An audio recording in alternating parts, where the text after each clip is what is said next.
So we've learned about how to convert from binary to decimal and from hexadecimal to decimal. So the next thing that we need to learn is how to start with a decimal number and convert it to any other numbering system. If I were to use one word to describe this conversion, I would say Skittles. So now we want to go from decimal to binary. So we're going to start with a decimal number and we're going to see if we can convert it to binary. Let's try the number 57. I want you to imagine that you have a pile of 57 Skittles on your desk. And if I'm going to try to convert it to binary, I'm going to lay out some positional values. I don't know exactly how many positional values I'm going to need, so I'm just going to write some down, and then I'm going to put its positional value beneath it. So once I have the positional values, I'm going to figure out what that means. Anything raised to the power of 0 is 1. Now that I have the size of the positional values, now I can ask myself this question. And the question is, once again, I didn't know how far out I needed to go, but ultimately I need to go out far enough so that the positional value is larger than the number of Skittles that I have in my pile. Because what I'm going to ask myself is, I went out to 128, or 2 raised to the power of 7, and I'm going to ask myself the question, I have a pile of 57 Skittles, and I need a pile of 128 to put it here. And do I have enough Skittles to make a pile of 128? And that answer is no. If the answer is no, I'm going to put a 0 in that positional value, and then I'm going to move to the next positional value, 64. I have 57 Skittles, and I need a pile of 64 of them. Do I have enough? And the answer is, again, no. I actually went out 2 positional values too far, but that's quite all right because we're going to find out that leading zeros don't make a difference. So I'm going to move to my next one. I need a pile of 32. I have a pile of 57. Do I have enough? If the answer is yes, I'm going to put a 1, and then I'm going to subtract off those 32 from my pile. I'm going to take them out of my pile. Then I'm going to have 25 left over. All right, so let's move to the next pile. This time I have a pile of 16. I have 25 in my pile on my desk, so I do have enough. I'm going to put a 1, and then I'm going to subtract the 16 from the 25, and if I do my math right, I believe that I should have 9 Skittles left. So we'll move to the next pile of 8. I have 9 Skittles on my desk, so I have enough. So I'm going to put a 1 above the 8, and I'm going to subtract off those 8, and now I'm going to have 1 Skittle left. Just 1 Skittle. I need to move to the next pile, which is 4. I do not have enough for a pile of 4, so I'm going to put 0. My next pile is 2. I only have 1 Skittle left, so I don't have enough. I'm going to put 0. And the last one is a pile of 1. I do have enough for a pile of 1, so I'll put the 1 there, and then I will subtract off the 1, and we will get 0. This means that the binary number 111001 is equivalent, that is a binary number, is equivalent to a decimal 57. I can drop the leading zeros because the leading zeros do not add or take away anything from my number. So let's do another one. 146. I don't know exactly how many positional values that I need, so I'm just going to write some down. Then I'm going to figure out what each one of those positional values is mathematically. Now that I know what each one of the positional values is, I'm going to ask myself this question. My first one is 256. And I need 146 of them. Do I have enough for that pile? And the answer to the first question should always be no. I should go far enough out so that my first positional value is larger than my decimal number. So the next positional value is 128. I do have enough for 128, so I'll put a 1 in that positional value. And then I'll subtract 128 from my pile. This will leave me 18. So I'm going to come back. I need 64 of them, and I do not have enough for 64. And the next one is 32. I do not have enough for 32, but when I come to this positional value of 16, I do have enough for 16. So I'll put a 1 in the 16's place, and I'll subtract the 16 from the 18, and it's going to give me 2. The next positional value is 8. I don't have enough for 8, and I don't have enough for 4, but I do have enough for 2.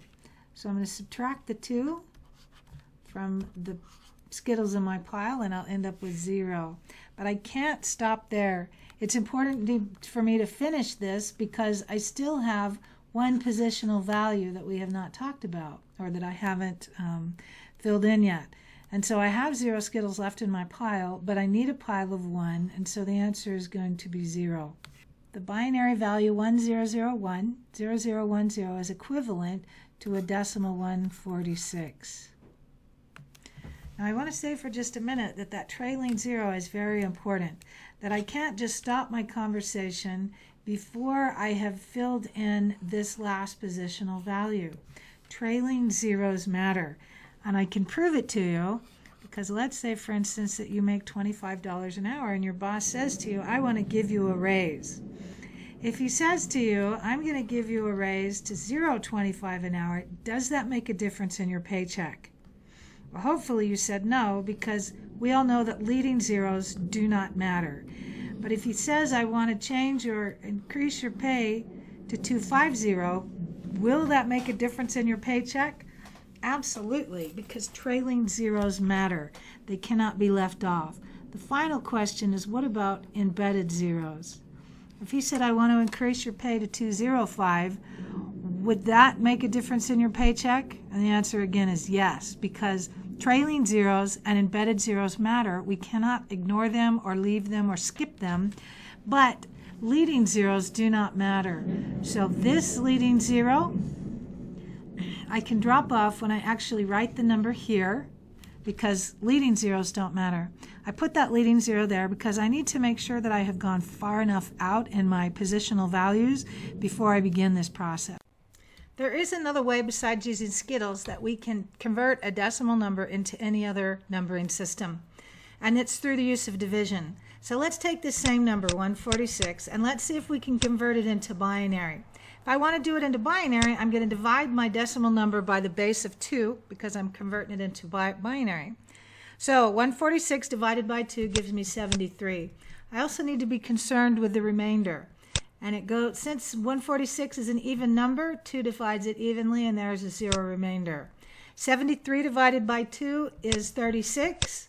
This time there is going to be a remainder because 73 is not an even number. I'm going to continue this process until my quantity is 0. So 18 divided by 2 is 9, with 0 left over. We're going to see that 9 divided by 2 is 4. Because 9 is an odd number, there will be a remainder left over. 2 goes into 4 2 times with 0 left over.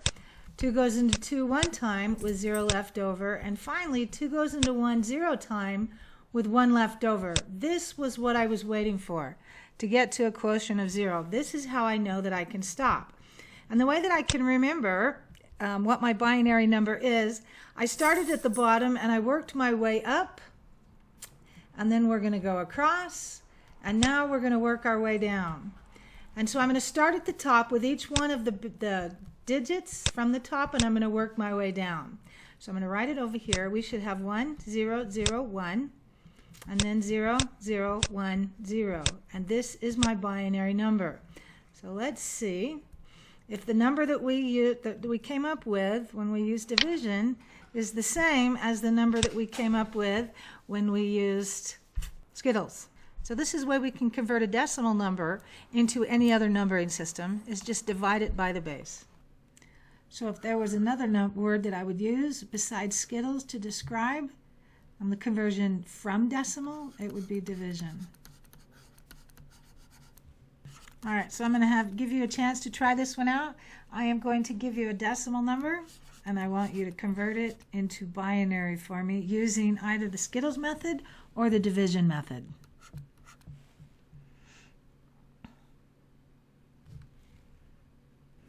If you came up with the answer 1101, 0001, then you got the right answer.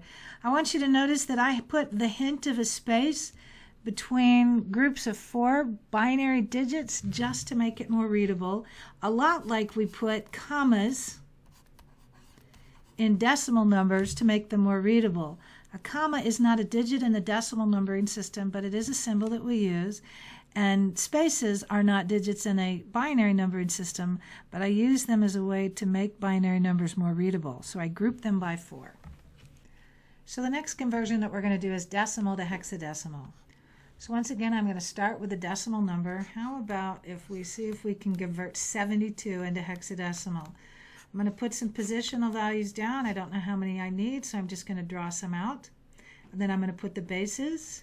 I'm going to figure out what those bases mean. And then I want to make sure, once again, that I have gone far enough out. So I want to make sure that my largest positional value is bigger than the number that I am attempting to convert. And so then I'm going to ask myself this question. I have 72 Skittles and I need 256. The first answer should always be no. Then I have 72 Skittles and I need a pile of 16 of them. Do I have enough? And the answer is obviously I do have enough, but I need to ask myself another question. How many piles of 16 do I need? The way that I can figure this out is I can take 16 and I can divide 72 into it, and it is going to give me 4. Which means that I need 4 piles of 72, but now I need to find out how much to subtract from my pile. So I'm going to take 16 multiplied by 4. So 16 times 4 is 64. So this is the number that I'm going to subtract from my 72, and I should have 8 left over. The next question is, I have 8 Skittles left and I need a pile of 1. I obviously have enough, but how many piles of 1? And obviously we have 8 piles of 1.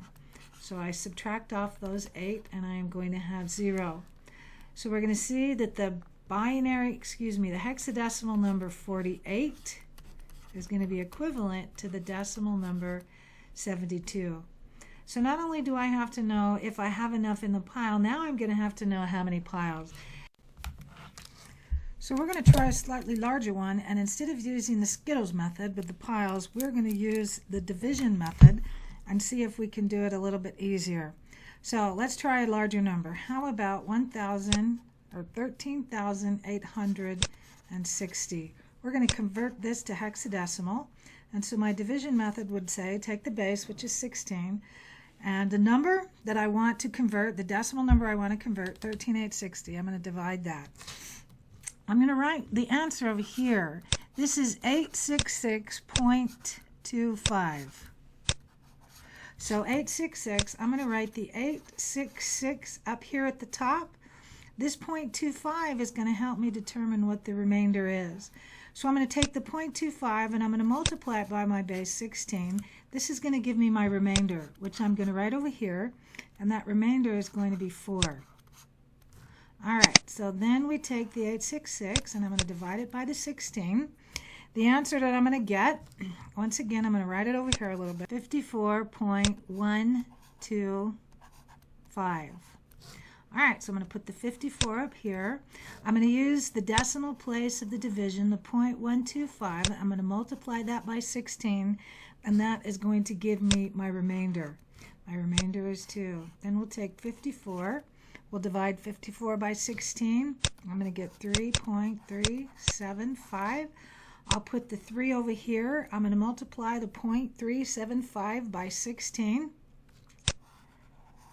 Multiply this by 16, and it's going to give me a remainder of 6. Finally, I'm going to take 3 and I'm going to divide it by 16. This is going to give me, the answer is going to be 0.1875. So the integer portion of that number is going to go here. I'm going to take 0.1875 and multiply it by 16, and it's going to give me 3. All right, so the idea was that we were going to continue this division until we had a 0 as the quotient. And then once again, because I started from the bottom up, we're going to work our way from the bottom up and then from the top down. And this is going to be my answer from the top down. So the answer is 3, 6, 2, 4, and that is base 16, is equivalent to a decimal 13,1800. Now this one might be easier for you to do, or it might be harder for you to do for the Skittles. This is just another way that we can convert decimal numbers into hexadecimal. And this division method works at my trying to convert decimal to any numbering system. I can just take the original decimal number and divide it by the base of the numbering system I'm trying to convert it into until I have a quotient of 0.